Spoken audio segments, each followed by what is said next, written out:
Good afternoon, and thank you for joining us today. My name is Rachael Mann. I am an author and speaker based in Phoenix, and I'm also the Director of Member Engagement for NCLA. Today, we'll be discussing the impact of COVID-19 on CTE and looking at various stakeholders' perspectives, and also looking at some innovative approaches to the upcoming school year. On behalf of NCLA and the NCLA board, I want to express how much we appreciate each of you and the work that you're doing to ensure safe and effective learning environments as we navigate this global pandemic. There's so much that we can learn from the work that's happening in each other's districts. So I invite you to share out best practices that are happening in your work and to pose questions that you may have in the chat. We have an excellent lineup of panelists today, and before I introduce each of them, I just want to mention a few things as far as the meeting housekeeping. First, the microphones are muted and the participant video is enabled for our panelists and for our participants. You're welcome to turn your video on or off depending on what you're most comfortable with. And again, we'll be using that chat feature to share questions and resources throughout the call, and we really value your interaction and your input. And as we familiarize ourselves with the chat function, if you'd like to introduce who you are and where you're coming from so we know who's on the call today. The webinar is recorded and it will be posted on the NCLA YouTube channel. Please share the webinar recording with those in your circle who will benefit from today's content. And with that, I want to introduce each of our excellent panelists and ask each of you to take a few minutes to share what's happening in your world in the context of addressing COVID-19 and what upcoming plans are. First, we have Al Long, JD. He's an instructor and diversity and equity specialist at Southern State Community College and board of director for Great Oaks Career Campuses and is a fellow for ACTE. Welcome, Al. Can you share with us what's happening? Well, a lot going on here in the Cincinnati area. Thank you for having me, by the way. And yeah, it's a lot going on in the Cincinnati area. So the bigger school in the Cincinnati area, which is Cincinnati Public Schools, probably shook up the whole landscape a little bit. And where we were probably going one direction as it relates to how we were going to reopen across the spectrum, it's now, it's kind of turning. That district initially announced that they were going to do a hybrid form of returning. And this was prior to our governor here in Ohio actually giving some kind of guidance. But because our numbers started to spike again, they switched to a completely virtual. So the district that I absolutely represent, which is North College Hill, we stayed the course and we're still going to be a hybrid. But a lot of the other districts who had committed to being in a hybrid form have also switched to a completely virtual. The CTE I represent, which is one of the largest in the state, Great Oaks Career Campuses, they have steadfast, and we are at a hybrid model as well, which in my opinion is going to bode well for the students.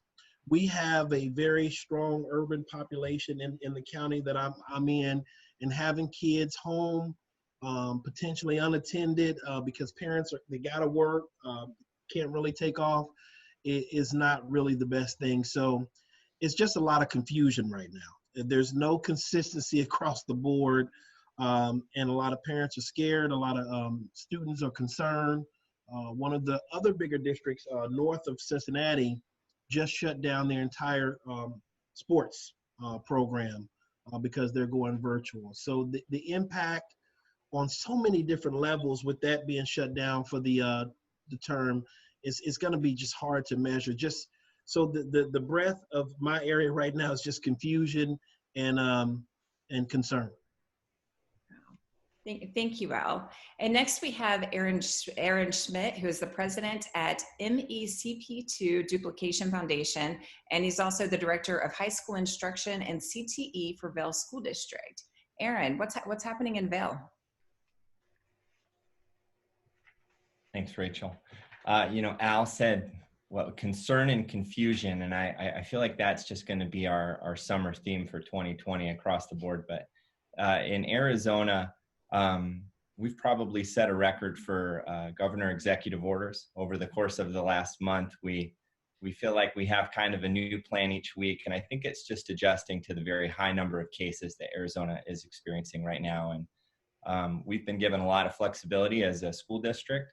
By the way, I'm in the Vail School District. If you're looking at your map, it's in southern Arizona, southeast of Tucson. We have about 14,000 students in our school district, K through 12. But the governor has given us a lot of flexibility to start our school year remotely and then transition into in-person instruction as the health indicators recommend that. But that being said, I think that, from a parent and community perspective, it's been very challenging, not necessarily knowing what's going to happen in the next couple weeks. For us, we start school remotely Monday. We're very excited. We're very stressed out. But we're looking forward to giving our community an opportunity to have something that they can attach themselves to again. Because as Al noted, schools play such a huge role in how our communities function, and that is more present today than it's ever been before.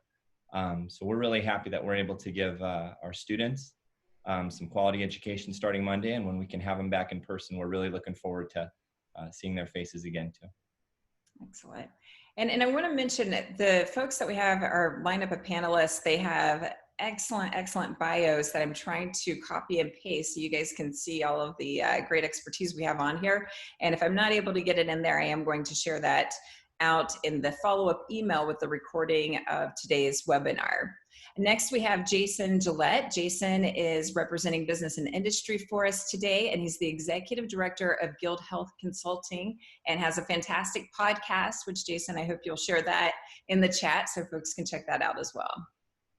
Thank you so much, Rachel. I appreciate the introduction. What's going on in our world? As a public health consultant, we're working with communities and also schools and public health offices and facilities and government agencies. And I think that the two gentlemen who preceded me said it right. There's a lot of concern and confusion on what to do.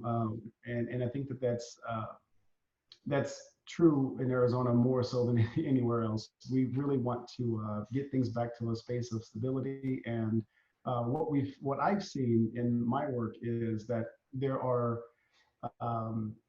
behaviors, I think human behaviors that are creating a juxtaposition between what should be done and what people feel is the most appropriate course of action. And so those conflicts are creating some of the dissonance in our work as public health consultants, looking at how do we best create programs or analyze what the greater need is. And so school plays such a huge role in all of our society, especially our communities, especially communities of color. And so this could be an opportunity for us to look at how do we improve the education gap, but also maneuver through COVID-19, which is a stress in and of itself. So things are, again, confusing at sometimes and concerning, but we're pushing through it, I think, the best way we can. Absolutely.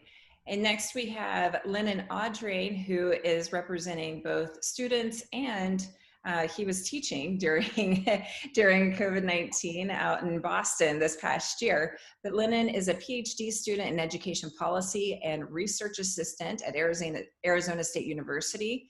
He was an Ed Rising state officer when I actually got to work closely with him at the Department of Ed here in Arizona, and also a national officer. So Lennon, can you share with us that perspective from both the student and teacher? Absolutely. And thank you again for having me on today. I think, I was a language teacher, and language is so interpersonal. And I think in the time of COVID, we've come to find that a lot of the interpersonal aspects of our lives are being transformed. We had social media prior to COVID, and, the ways that we're using and engaging, we're on Zoom right now, in interacting with one another has changed the trajectory, at least for foreign language education. From a student perspective, I had students in my high school actually who participated in DECA. And, you know, as national conferences were getting removed remotely, some were even being canceled. For example, Educators Rising National Conference was canceled this year. I think we have so many considerations to make and to think about when we think about engaging students in their future careers and trajectories. And so I think this is a really opportune time to start to build robust social networks online, and to figure out ways to get students to work with one another in remote settings, because I think a big part of that is going to be the future of work. But from the teacher perspective, I think teachers are facing a lot of challenges right now in thinking about how their pedagogy is going to be transformed online and transferred online. And so I'm really excited to continue. I was earlier this morning helping out some teachers at actually my old elementary school. So I was helping my old second grade teacher get acquainted and accustomed to Google Classroom. And so it'll be an interesting time to see what happens for the future of education. But excited to be here today to talk about what's on the market for CTE. Awesome. Thank you, Lennon. And last but not least, we have my friend Sharon Gordon-Moffett, who is the NCLA president and associate dean at Central New Mexico Community College. Welcome, Sharon. And can you share with us a little bit from that post-secondary perspective? Absolutely. And thank you, Rachel, for having me. And happy belated birthday, by the way. So I am Sharon, and I am from Central New Mexico Community College, CNM, located in Albuquerque, New Mexico. And we are the largest post-secondary institution in the state of New Mexico. In non-COVID times, we have approximately 25,000 students. We have about 9 different campus locations. So we've been juggling a lot. During this time, it's all about communication, virtual meetings, social media.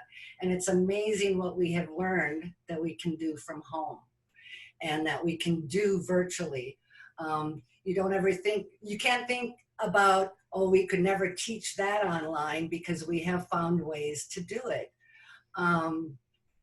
We have resources available for our students, our faculty. We have updated website information, frequent meetings. One of the best things we have at the college is we have what we call an emergency management safety team that we've implemented to help with our planning for our fall term coming up the end of this next month. So this team will evaluate all the different labs. They do actual measurements. They make sure we know what our capacity is.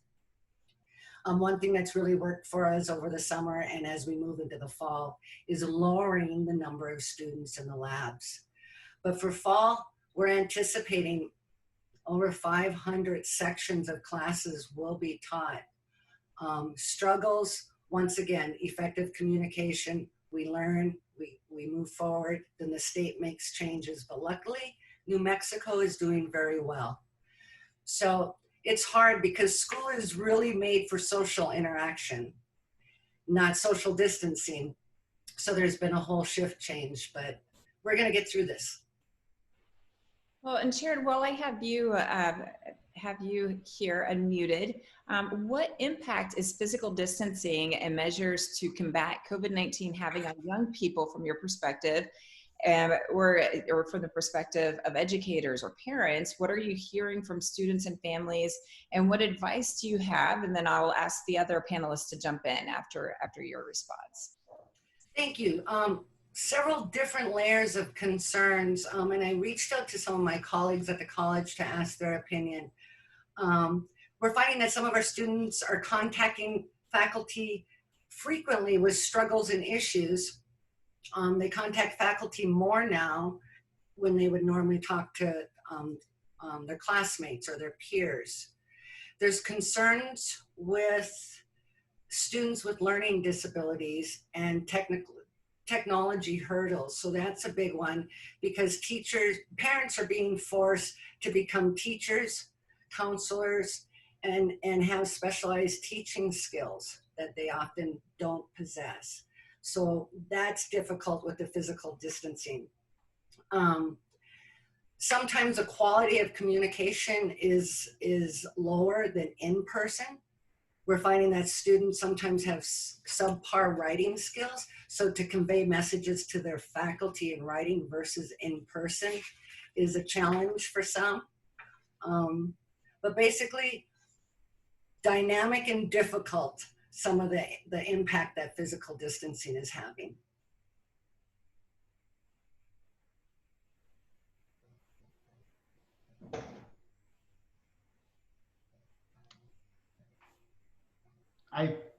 I'll jump in and say that one of the things that we've seen on our end from the educators when we're working with some of the school districts is that they are concerned about appropriate policy from a public health perspective.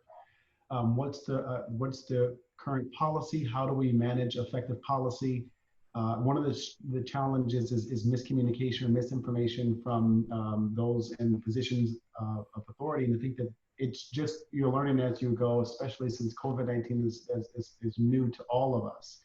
And so sometimes the policy about what should be, what the recommendations are, what they should be, they change based on the science and what we understand about the virus. And so a lot of educators that I've connected with are expressing some frustrations around what's the right way to do this, because everyone, I think, is coming from this with the best of intentions to do this safely, because the kids are at the center of what we're trying to protect. And there's just a challenge because there's more than just the science of what the virus can do and what we don't know about it. And so policy makes it very hard to create standardized policy for every school district and every school site that has different needs and different community outliers, I suppose is the word. And so, being able to compensate or to address those things, it can be a challenge. And that's what we've heard from the business industry as consultants, helping schools to define or to establish strong or consistent policy around how to effectively manage a school day for a K-6 or even a K-8 population.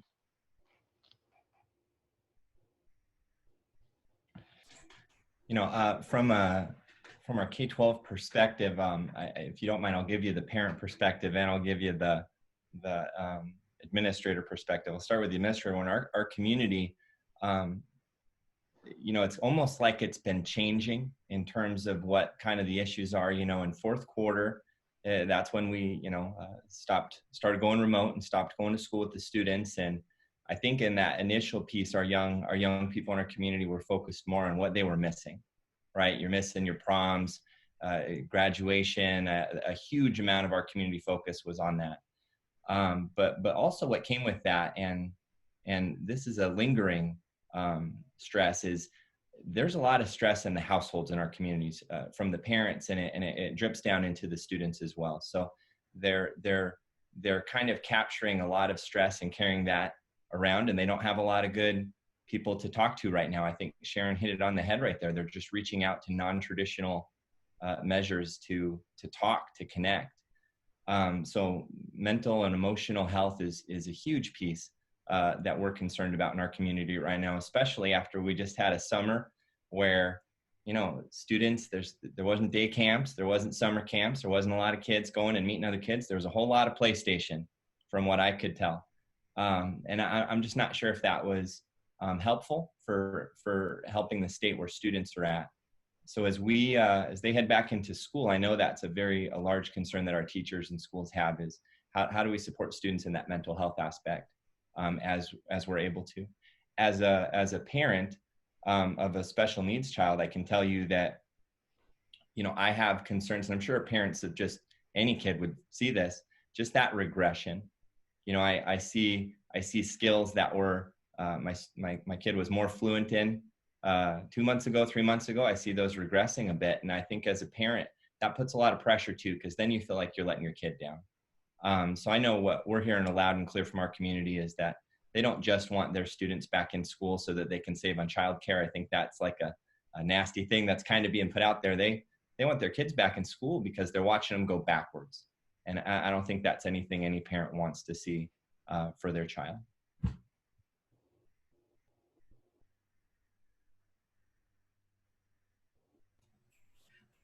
I'm going to jump back in real quick, Rachel, and just add one of the challenges we have with post-secondary students these are parents staying at home taking care of their kids.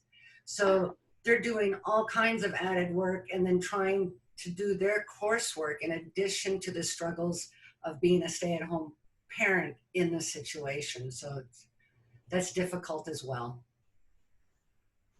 And Al, how about you with your role as a school board member? You're hearing different perspectives. You're also a parent and very involved in the work that's happening even on the equity committee that we were on together. What are you seeing? One of the things that our superintendent here at North College Hill did was they sent out a survey to kind of get the pulse of the parents to see who was committed to coming back and those that were not. Surprisingly, the results, because we only have 3 schools, elementary, middle, and a high school, but surprisingly, the results were almost 50% of the parents in our elementary school said absolutely not. They're not going to send their kids back. They want to be virtual. But the numbers dropped substantially as the middle school and the high school, and I think both were under 30%. So that's something that we didn't anticipate. The voice of the community spoke loud. I guess you can almost see the rationale behind it, obviously with the elementary kids being a lot younger, and those parents, I guess, having that wanting to be more hands-on. But we didn't expect those numbers to be that way. Other than that, we're just hopeful that the kids that do come back, they don't come back with issues that cause the school to potentially be shut down full time. We're balancing sports. That's a big thing. I may reference my boys a lot because they're playing just about every sport you can play right now, and I hear them congregate with their fellow teammates about the frustration that they will have if the sports team shut down. So those are the perspectives that we're dealing with on my end. I actually overheard a couple of girls walking down the sidewalk this morning about returning to sports, and they just found out today that they're going to be required to wear masks. And here in Arizona, that's also another concern too. So definitely a lot to think about. And Lennon, how about you? Yeah, from the dual perspective of being a young teacher who was in the same generation as my students. So my oldest student, I taught high school at in Spanish out in Boston. My oldest student was a few months younger than me. My youngest was only 4 years away. I think it's been interesting to balance this, perspectives about generations, and what sometimes what educators, and this is what we do, and I'm sure even as I've gotten older, it's just, sometimes we make assumptions about what students want, or we think about what students need without actually asking them. And so I think one of the things that has come out of this the most for some parents and some students is that traditional models of schooling just aren't working for their students, and actually alternative models should be explored more. And we need to be thinking about alternative ways to deliver content and instruction that doesn't require a one teacher, one classroom model. And so I think from students and families, I'm hearing an array of a cacophony of perspectives and thinking about rethinking what schooling is going to look like. I mean, in the interim, we know that the schooling that has worked for many students for so long hasn't been working recently, and now we're pushed into something that we don't know if it works for the majority of students or not. So I think this is a great time to start exploring alternatives, because I think what some parents are finding is that it's not one size fits all, and maybe for different subjects and for different areas there are different ways we can approach delivering content, assessing learning, and so I think for parents and families and students alike, they're really finding that we need to have a nice blend and a nice mix, and to try to deepen and personalize learning for students. Excellent. And Aron, what are you hearing from your CTE teachers and staff regarding the plans for the fall? And what are some thoughts on how we can support our teachers and staff during this time? Well, I'm sure other people feel this way, but I'm just so dang proud of our staff for the passion and resiliency they're kind of showing as they come back and take this challenge on. I know, they're feeling very anxious. They're feeling anxious because in many ways, and I think Lennon brought up a good point, that it's nice to have the mixed hybrid versions of options of education, but really this wasn't the job they signed up for, right? They signed up to be an in-person CTE teacher, hands-on, working with kids. leaning over their shoulder, showing them how to do that weld. And right now, I think a lot of our teachers are feeling the stress of having to rethink and kind of do a whole different job, so to speak. And so there is a lot of stress, and that is what I'm hearing from our teachers. What I used to do is no longer the answer to what I need to do for the next, especially in Arizona, the next number of weeks or maybe even number of months. How they deliver content in their classroom and how they can do it safely will become the stressor after we do come back, because, you know, if you're going to share a tool in the classroom, if you're going to have kids in different periods use the same keyboard, there's a lot of cleaning and processes that need to take place. And so that's, you know, there's a lot of concern that kind of pops up in that. I was sitting here thinking, gosh, how different everything is. I got to wear a sticker to show up to work, to show that I took a temperature, right? How do you not carry a little bit of that stress in with you on your first day, when those are the types of variables our teachers are now dealing with? And Rachel, you asked, how do we support our teachers? I have found coming up with the one size fits all answer for our staff right now is just about the danged worst thing I could do. For us, it has been personal communications and talks with our teachers and listening to them, because every single situation with our staff is different. Every concern that each of our staff members have is different, whether it relates to their personal families, their concerns about students coming back. And we have had to invest, I think Sharon said it earlier, tons of time into just communicating.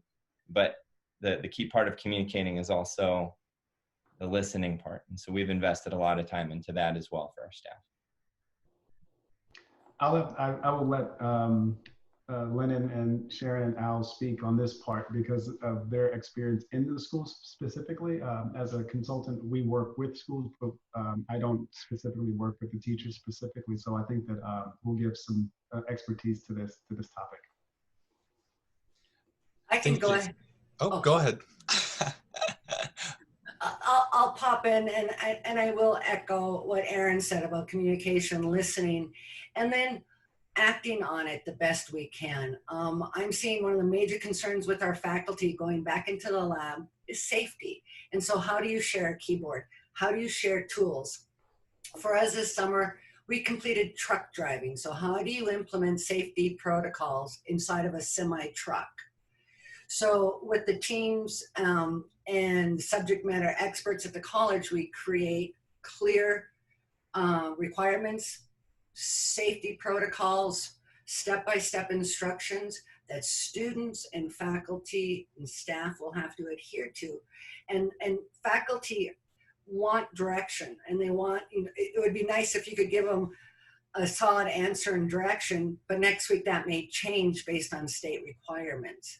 So preparing for fall term, I don't anticipate a vaccine, and then we're going to have to throw in the flu. So there's going to be a lot of moving pieces. We're going to look at probably front loading as many face-to-face classes in the fall. So should there be harsher requirements, we are splitting up our face-to-face lab and anything that can be taught online, such as the theory portion, taught online. So that's how we're managing the instruction. We're finding different tools to use through our learning management system, doing synchronous learning with virtual live instruction from instructors. But like you said, Aron, communication, and then having a plan, and in supporting that plan and enforcing that plan. Each of our employees, before they go on campus every morning, every day, will have to complete an online self-health assessment. So a lot going on, but if we can equip the faculty with PPE, cleaning supplies, that's what we're aiming for the fall. You know, I think with teachers, as you just mentioned, Sharon, it's just so difficult, especially sometimes teaching is such an isolating profession. And you work oftentimes in isolation. And as a CTE teacher, oftentimes in your high school, you might be the only CTE teacher that teaches that cluster in your school. So my research focuses on CTE education and training programs. And so I focus on how do we recruit the next generation of education professionals? And I think right now, that's sort of, I mean, in general, like that CTE cluster is sort of meta in the sense that like we are teaching teachers how to be teachers in high schools. But also, how do you prepare the next generation of teachers when you don't know what that's going to look like just yet? And so what I'm hearing, at least from the CTE education and training teachers, is a couple of things. One, usually they're the only CTE education and training teacher in their classroom or in their school, rather. And so collaboration is difficult to do. They might be the only one in their district as well. Additionally, they're finding that things, they're balancing, I teach 4 sections of English and 1 section of Teacher Academy. How do I justify my time to plan for Teacher Academy when that's not my priority? English is a tested subject, and that we can go down the standardized testing rabbit hole, but English is a tested subject. That's how you get your funding. My priority has to be there. I can't focus on Teacher Academy. And so I think CTE teachers, just like your faculty, Sharon, they're hungry for direction, for resources to just know what to do, but also to have opportunities to collaborate with one another in ways that they may not have had before, because we have all this technology, and hopefully this sets a precedent for how we think about collaboration in the future. So Lennon, I totally agree, and I like how you brought up teaching new CTE instructors.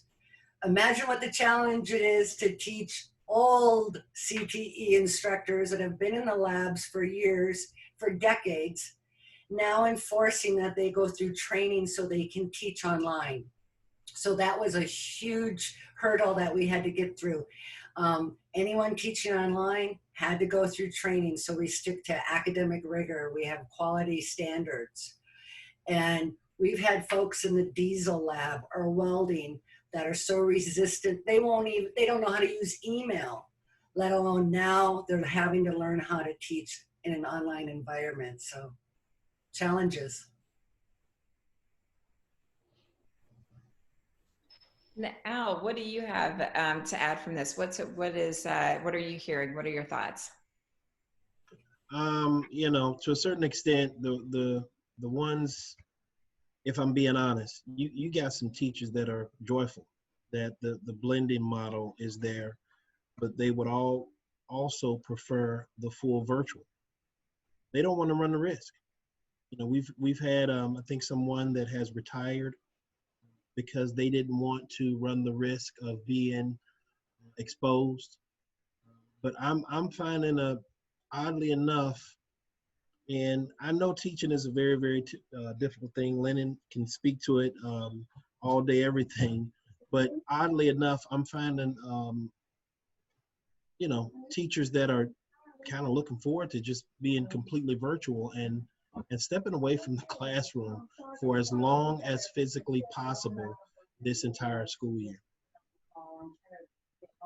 Al, if you don't mind me jumping in, I think Al brings up a really good point too, that by many districts starting remotely in the K-12 community, I think that we kind of had a wave of teachers that showed some concern, and we did have quite a few people, quite a few is a relative term, but quite a few people that left for health concerns right before the school year began. And I think we have another cohort of people that when we shift from remote to in-person, will make the same choice. And it goes back to what Al said, is that there's just this anxiety about the safety of the situation. And there's just some variables in it that we in the school community are limited by, right? If in-person education is what schools are forced to do, have to do, or going to do, there's kind of like a cliff we're driving towards, and there's not really a good solution for how do you take care of all of the different people that you have on your staff once you get to that point. I think it's an anxiety that as an administrator, I think about quite often, because we have a lot of staff members that I care a lot about. They do an outstanding job, and I'm very concerned about the future of their programs if they were to choose to walk away, because we weren't able to continue doing remote education beyond a certain point. Well, and couple that with already having a teacher shortage and people who are talking about retiring early because of their concerns or health conditions that are causing them to rethink what their 5-year plan is, so to speak. And I'm going to, John Quatman shared a really good question that I'm going to combine with question number 4. He asked, I'm interested in the panel's thoughts on how businesses are viewing internships and placement for CTE students. And I think that actually does tie in some with the hands-on learning piece, because we know our work-based learning and some of the hands-on pieces sometimes go together. So Jason, what are your thoughts on that from a business and industry perspective and from your work that you've done within education and in health? One of the things that we're working with, we do have some interns that work with us on our specific projects. The challenge, of course, obviously, is being able to communicate with them in person. And so a lot of the work is either done virtually or via email or submissive communication. What we're challenged with is some of the work that is revolved in engaging communities, and that's where we have to be very mindful of how that works, because we do work volunteering and engaging with rural counties within Arizona, and so we need to be involved. And so interns may express concerns about being around vulnerable populations. And so the challenge that we've had is trying to find ways that they can support the work that we're doing out in the community from either virtually or either being able to support by not being as close or being in a safe space where we do some social distancing, and then we'll do some evaluations of communities based on like appointment only or things like. We try to mix it up the best we can to see if we can get as many experienced or interns to get the experience they're looking for to advance into public health. And so far we haven't had any issues, but we have had interns express concern about travel and also about engaging with either our staff or with the community that we're working with. And I think that the concerns are genuine, and I think that we have to be mindful of that, but I think that also we have to all look at what do we do for protection. Is PPE sufficient in education? Because is it something that we need to be more informed about?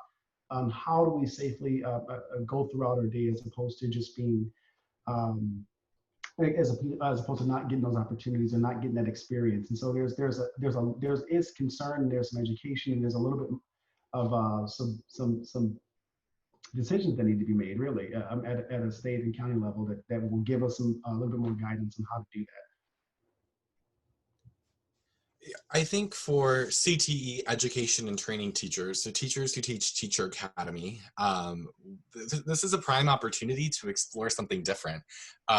For one teacher that I was talking to who teaches Teacher Academy at the high school level was discussing how she is having her students in her course Zoom in to a course on the East Coast because they start at 7:15 in the morning with their Teacher Academy, which is pretty early.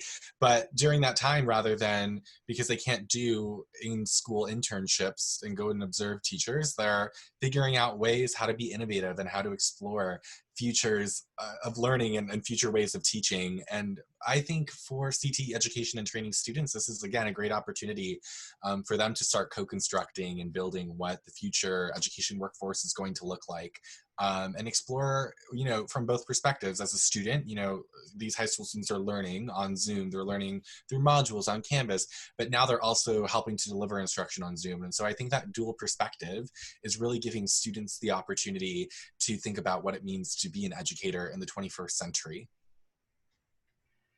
And Rachel, if I can pop in and add to John's question, we're definitely seeing less internship opportunities, but due to the economic impact along with the COVID, we're seeing less opportunities for internships with our business and industry partners.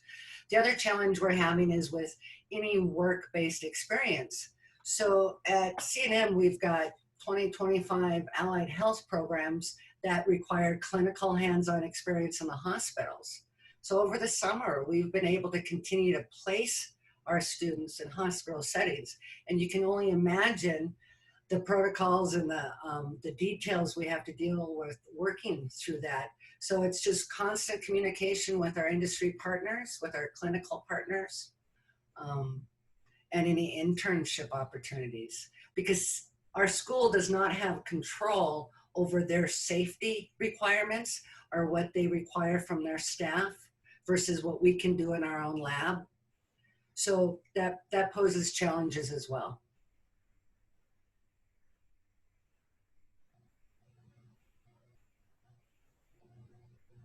I don't mind jumping in. Yeah, so in regards to the internship piece, and then I'll jump into the hands-on piece if you want us to, Rachael. For internships, one of the challenges that we're running into with it, many of our business and industry partners are already running into quarantine shutdowns that they're facing. We were talking to a building and construction team a couple weeks ago, and they find that they're having to already cohort their work that they're doing so that when someone does get quarantined, it doesn't shut the whole operation down, right? So when we brought up the discussion of internships, a lot of it came down to, are you kidding me, right? Because what they're thinking is, hey, that student, you're bringing a student in who's not just exposed to their family at home, but maybe when in-person school starts, they're exposed to maybe 2,000 students at a high school. Can't even imagine Sharon's college setting, how many kids they're introduced to. And in a lot of ways, that's just a bigger ask than a lot of our industry partners are ready to do yet. And so what we've really had to focus on is taking a little of that pressure away on our industry partners and really trying to communicate with students that we're just going to keep managing and working on these opportunities down the road. And it might not look the same way it did last year. You know, we may feel like we're really backloading a lot of our hours that we would normally do for these externships and internships. And then for some of our programs where they're less required, we're really pulling back. And part of that is we can always, you know, I'm not held to some of the same requirements that Sharon is. Sharon's out of college.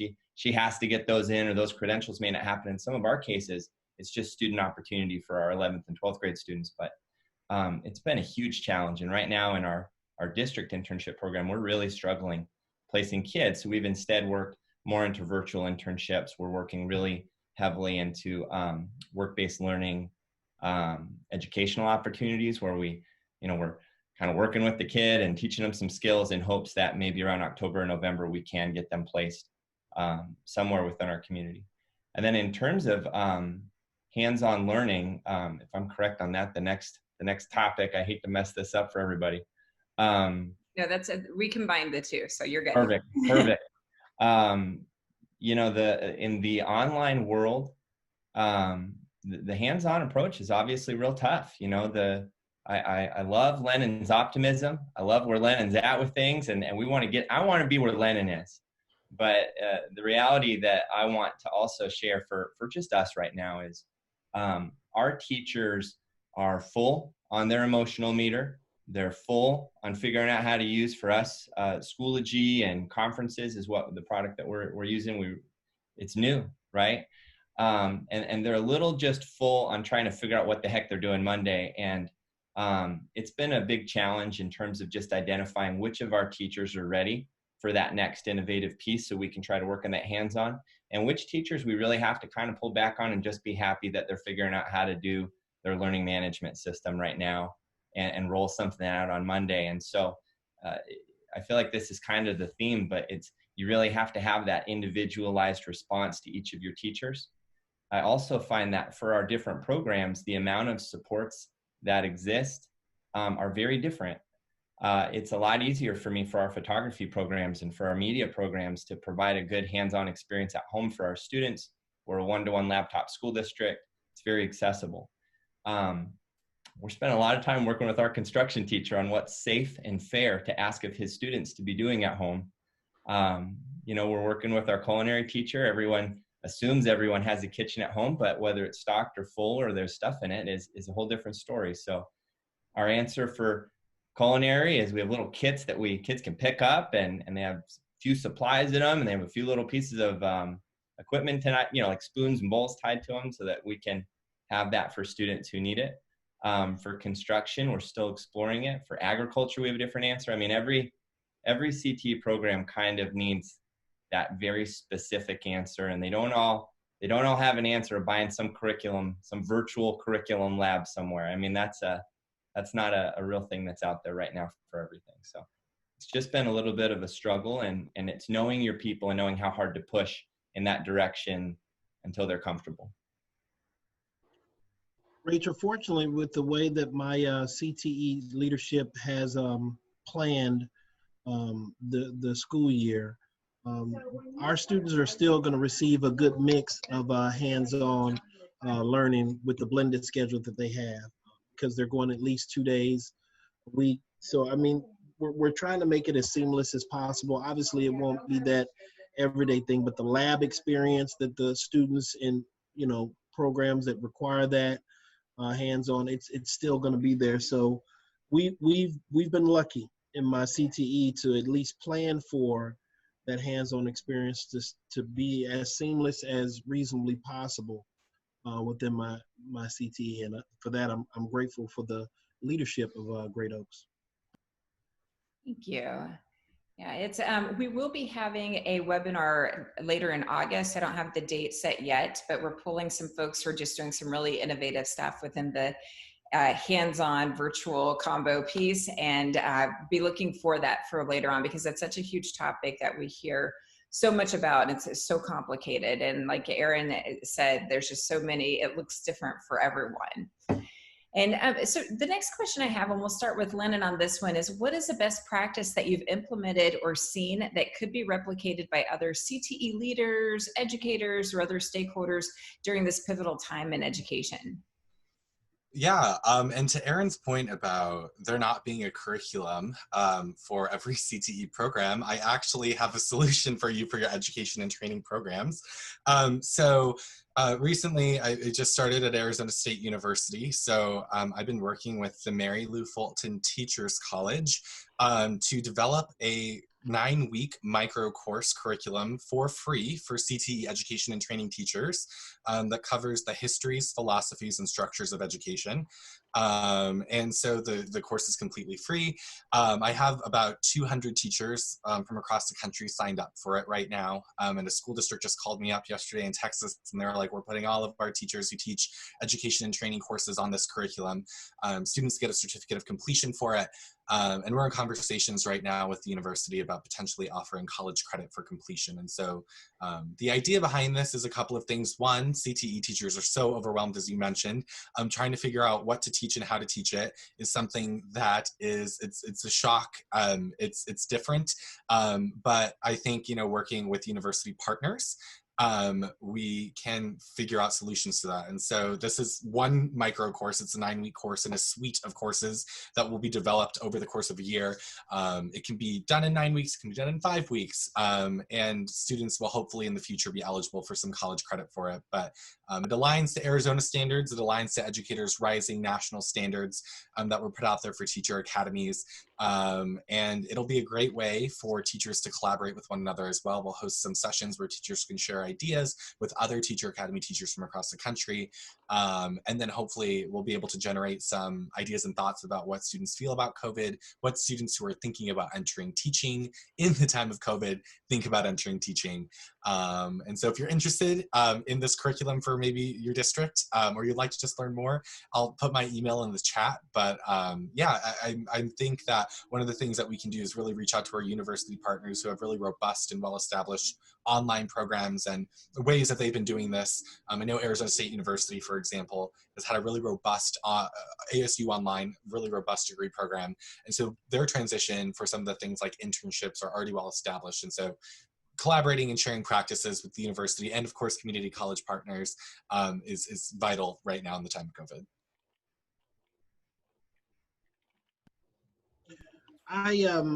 If I can here, I have seen two really unique things take place in as it relates to this question now with best practices going into the school year.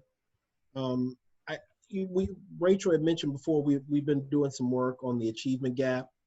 And I have been fortunate with that work in the achievement gap that we've been doing to partner with two organizations, which at the time when we first started this work, I think which was in April, we didn't foresee this school year being this complex and this, off. But now having those two partners, the way that I have them, it's a perfect blend. The first one is a resource, an organization that does teacher development virtually and remotely. And they've been operating in the space well before COVID, and that's Ed Connective. And what Ed Connective has been able to do in shifting with the COVID crisis has been amazing. And they're preparing districts all around the country on a level for their educators. And I think Lennon mentioned this, and maybe Aron did as well. Teachers that are uncomfortable with the virtual platform and operating in this new phase, Ed Connective is there to support them on a whole nother level. So it's been a perfect blend with that. The next one is a component that we don't really talk about a lot, and that's the achievement gap as it relates to the equitable balance that exists between. There are some students that are just going to fall between the cracks, and we shouldn't accept it. And the systems that were in place before, the inequities were not, recognized in all the students. There's an organization called Orgometrics that have a product called Equimetrics, in which they do a cultural assessment, a survey, if you will, and it helps to pinpoint the actual misalignment issues as relates to the inequities within your district. Again, two resources, two organizations that I partner with, and Rachael was a part of that as well, early in April, before we knew the school year would be this complex. And since having those two organizations a part of my network and team, I've seen how they've been able to go into districts and offer some unique opportunities to ensure the teachers are still connected, they're learning, they're professionally developed, and also that equity component, thanks to Orgometrics, is met and successfully adhered to. And I'll share their websites within the chat. Thank you. Rachael, I'll jump in real quick regarding some best practices. And for me, I can say that having strict adherence to PPE, social distancing, and putting a cap on how many people can be in a room, a capacity. That's best practices that we've been implementing, and that's actually been working. The other best practice is to make sure our faculty are trained to teach online. So it's not something that you're just born with this gift to do. So we have 2 levels of certification offered to our faculty. At our college, we also have an online college. So the first certification is to help instructors understand how to engage students in an online environment and work on that with the focus on those best practices of keeping those students engaged. And then we look at a second level of certification with course development, building their course shell, curriculum, things like that. I think I would just echo what Sharon said and Al before me in terms of some of the best practices. I think for me, the things we've done that have been the most helpful that I would encourage any K-12 system, and I think they just naturally do this at the college anyways, but having a common platform that your teachers are working off of for educating your kids. We've, like a lot of school districts in the past, we got in trouble where we had like Google Classroom and school, like we had too many things happening. And what that prevented is it prevented our teachers from having that as a bridge to collaborate over. And so for us, having one learning management system that all of our teachers have to use is a great place for them to be able to collaborate and support each other and build that capacity within your school. And with that, having common tools that they can also share. And some people are Zoom people, some people aren't, right? Google Hangout. But for us, having like a quality system that they all use was a huge step up, because then the trainings make more sense and we can come together there. And with that, I'll agree with what Sharon said. The things that made you successful in a classroom, you have to find where those are in an online environment, right? EEI, classroom management, collaboration techniques, those exist in the real world and they exist in the virtual world, but you have to provide that training to your teachers to show how that translates. It is not always straightforward. And I like Sharon's story of the diesel teacher who's not even do an email, that teacher is probably going to be very challenged making a online classroom meaningful to students. And so I think it's very unfair for us to not provide that additional support. And I think that is like the food, shelter, water of online teaching, in my opinion, is to have those things in place. I agree with you, Aron, and we use Blackboard. Our LMS is Blackboard, and we decided over a year ago that we're changing. So this fall, we're changing platforms, believe it or not, our LMS system. We also have mentors that work with new online instructors. So we'll take seasoned, experienced online faculty, and they are available to help coach and mentor. And then through our LMS, we can share course shells, curriculum, syllabus, things like that.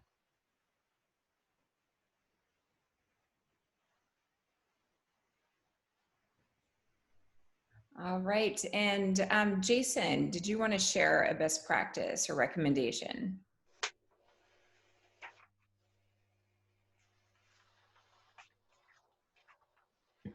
I'm muted. There we go. Sorry. I think that I wanted to just echo the comments that have been made by the professionals around the table on the panel. It really is. We have to educate our teachers and make sure that they have the skills. I do have a son who goes to online school now, and engagement is important. And how you do that, it's a skill. And so learning how to do that is extremely important. So I echo the comments made by the panelists. Thank you. And in closing, since we just have a few minutes left, I would like to ask each of our panelists to either respond to, we have 2 more prompts left, so you can choose which one you'd like to respond to. What do you envision for the future of education? Or what is an aha or something that's it's just been a lesson that you've learned over the last few months as we've learned how to navigate a global pandemic?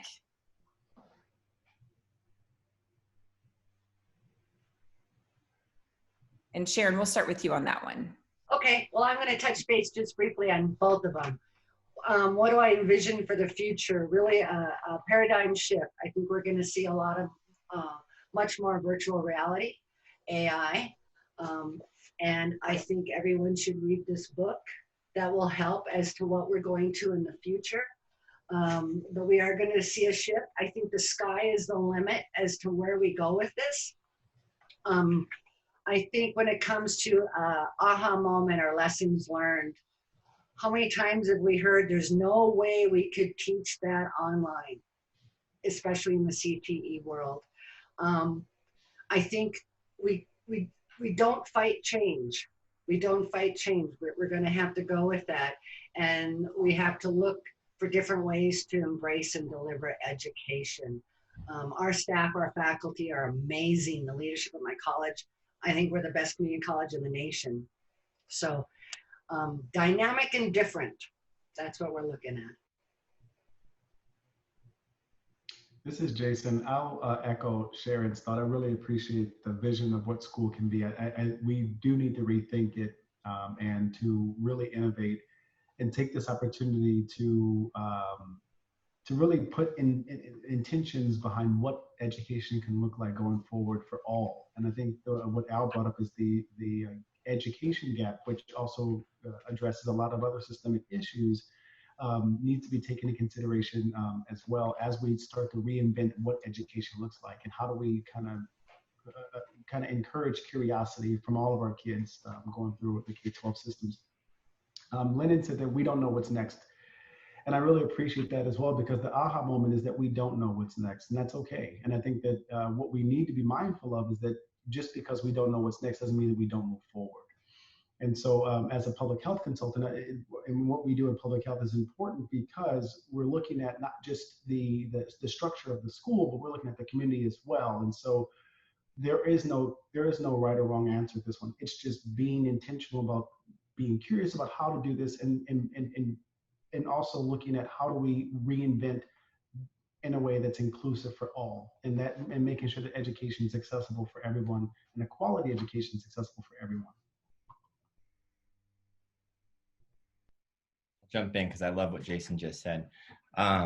Education needs to be accessible for everyone. And my aha that came out of this is that means so many different things, and we as educators have to be as flexible as possible, right? There are things that have came out of and will come out of the pandemic that will make us do education different, right? I'm probably not going to drive across the school district to do a 20-minute meeting anymore. I'm probably going to do it here. And I think there's great ways to connect the kids that our teachers now know how to do. And that's kind of a big barrier, is just getting them over that hump of learning how to do it. And I think that'll help them. But what I also don't want to walk away from is, I think there are things in education that we took for granted before, and we're like, holy cow, you know, those relationships with students, being able to connect in different ways is so critical, and it's so important. And I think that this whole thing has done two ahas for me. One, it's showed me new things that we can do with our teachers and students, but it's also reinforced things that we need to hold on to, and we need to not forget about moving into the future. Probably the only thing I want to speak on is the aha moment, but it's not an aha moment for me. I think it's an aha moment for a lot of the country that does not exist in a world of realizing that we had major inequities across the board before COVID. COVID has only shined the light to those that were, I don't know how else to say it, but that had tunnel vision as it relates to their district, their area, and they didn't realize what was going on in a lot of urban or rural districts with kids that were not performing. In Ohio, we have very low performing districts, and it's social economics, it's race, it's a lot of factors, but now there's an opportunity to balance the scales, so to speak, but shining the light, having that aha moment on those lawmakers, board members like myself, administrators that didn't realize that, huge inequities were taking place across the board, it was necessary, and then to compound that with what, has recently transpired with a lot of social injustice and folk that are brown, black, white, standing up together at the same time, and the new school, all these things happen for a reason. It converged at the right time. And again, the aha moment is the light that is shed on those that had the kind of tunnel vision. Thank you. Yeah, Al, I think you brought up a great point about just the inclusive, like who is surrounding students and who are the students that are being surrounded. I think one of the things that COVID has done is enlightened that we ask teachers to do too many things for too many students. One teacher, one classroom models are unsustainable. One teacher to 150 students is an unsustainable model. And so I think we'll be rethinking how we build teams of educators who each have their own distributed expertise to provide deeper and personalized learning for students. And that's kind of, up in the air in a big cloud dream. But I think that, we have it in special education. We have co-teaching in special education. We need to be bringing in more specialists. We can't rely on teachers who are trained to teach, to be counselors for students. And quite honestly, it is a bit unethical for us to do that on the student's behalf. It would be like a doctor, someone trying to practice medicine on someone who doesn't have their medical degree. And so I think we need to be really cognizant of what we're asking teachers to do, and then who we need to bring to the table to ensure that happens. And then additionally, I think we're realizing also that, our model of teaching and the teaching profession doesn't have sustainable pathways. And so what you do on day one looks the same as what you do on day 1,000, that's the same that you do on day 5,000. And that's, a recipe for teacher attrition and burnout. And so I think we need to be more just aware of what we could possibly do for and with teachers, what models of workforce, development and labor development we could have for the education profession. One that maybe is part hybrid, part in person. Maybe it's fully virtual. Maybe it's still a brick and mortar school. And so I think that COVID is giving us a lot of opportunities to sit down and really think about who teachers are, what we ask them to do, and then figuring out ways to decrease their cognitive load and their responsibility so that they can be the most effective in some sort of specialization and way to best achieve results for students. Wow, so much good material shared today. I am so excited to have had this time with all of you. Thank you so much for being panelists today and sharing your expertise. And thanks for our participants for being a part of this. And I will be sharing out the contact information, the best way to reach each of our panelists via the email with this recording. And have a blessed day and weekend. And thank you for all that you do to make education meaningful for our students. Bye, everyone. Thank you.